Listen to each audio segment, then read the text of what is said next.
Gusto mo ba kumita ng extrang pera online? At gusto mo ba kumita ng libre habang nag-enjoy sa paglalaro ng iyong mobile phone? Kung oo ang sagot mo, ma-appreciate ko po kung ilalike nyo na agad ang video na to. And click the subscribe button and hit the notification bell para updated kayo sa mga bago kong upload na video.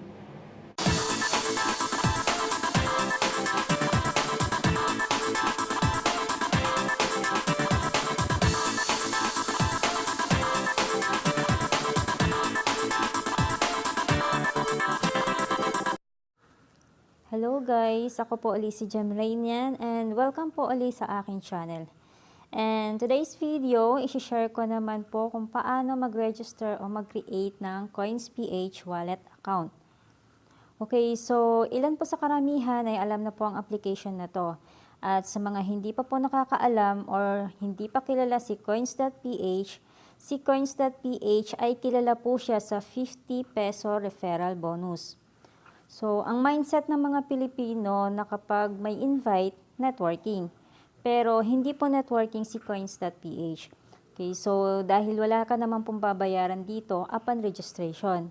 So, free membership po ito. So, ano ba talaga ang silbi ni coins.ph? Okay, so si coins.ph, ito ay isang mobile application wallet where you can store your Philippine peso, your Bitcoin, Ethereum, Ripple, Bitcoin Cash. Yan yung mga digital money or cryptocurrencies na kilala ngayon. So, safe ba talaga si coins.ph? As far as I know, yes. Kasi inaprubahan siya ng Bangko Sentral. It's official e-wallet here in the Philippines, kung saan pwede kang mag-store ng mga digital money. So, ang ibig sabihin po niyan ay legit and safe po ang pera mo dito. So, ano bang kailangan para makapag-create ng COINSPH account? Unang-una, kailangan mo ng active email address and active mobile number. And valid ID to verify your account. At syempre, kailangan mo ng coins.ph application. Okay, so let's start. Ang una po natin gagawin is to check my description below. At i-click nyo lang po yung registration link ng coins.ph. And ayan, mapupunta kayo sa page na to and pwede kayong mag-register using your email or mobile number. Make sure lang na active email address and mobile number ang gagamitin nyo. And then create a password. And then andyan na rin yung referral code na galing sa akin. Okay, so don't remove the referral code or else wala po kayo marireceive na referral bonus. So sayang naman. And then enter the create account. Enter the verification code na marireceive nyo via text and then tap on verify.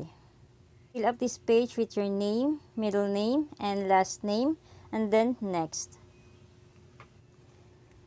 Then enter your birthday and tap on next. And answer this question with a yes or no and then next. And then enter your current address and check mo yung box if your current and permanent address is the same and then next. And this question, pili ka lang ng isa kung ano yung applicable and then next.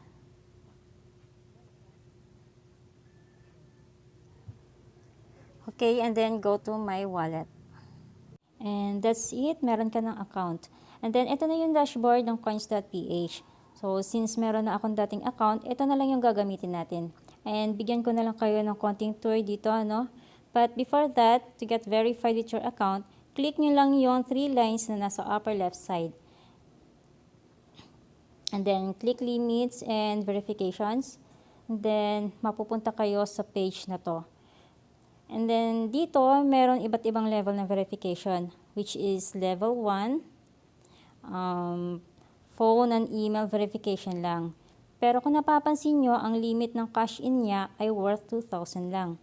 And sa level 2, mataas na siya, worth 50,000 ang pwede mong makash in or makash out, but you have to get verified. Ang requirements naman niya is to have to take a selfie with your valid ID. Okay, so level 3 and level 4, kung napapansin nyo, pataas siya ng pataas. And dito naman sa wallet, dito mo makikita lahat ng balances mo. Before, meron lang siyang dalawang wallet which is peso and Bitcoin. Pero ngayon, nadagdagan na siya ng iba't ibang cryptocurrencies like Ripple, Ethereum, and Bitcoin Cash. Okay, so dito naman sa cash in, dito mo makikita kung saan pwede ka mag-cash in ng COINSPH wallet mo. So, marami po yan. Dito mo makikita yung mga partners like Palawan, Western Union, Emlulier, Union Bank. At kahit sa 7-Eleven, pwede po tayo mag-cash in. Okay. And dito naman sa cash out menu, dito mo makikita kung saan pwede mo i-withdraw ang pera mo sa coins.ph. Okay, so pwede siya sa LBC, Palawan, Emlulier, or kahit sa bangko, sa remittances. Yan. Although GCash, pwede rin po siya. Yan. And sa buy load, pwede rin po tayo dito bumili ng sarili nating load. Or kahit po pwede tayo mag-load sa ibang tao. Okay, and then meron din dito, pwede tayo kung saan magbayad ng pay bills like Meralco, Maynilad, at kahit credit cards. And that's it. Ganun lang po kadali mag-register sa coins.ph. And soon on my next video, gagawan ko po siya ng tutorial kung paano naman po tayo kikita or paano magkakalaman ng ating coins.ph wallet. So for now, ito lang po muna. And hope nakatulong po ang video na to kung paano mag-sign up or mag-create ng coins.ph account. And thank you for watching and have a nice day.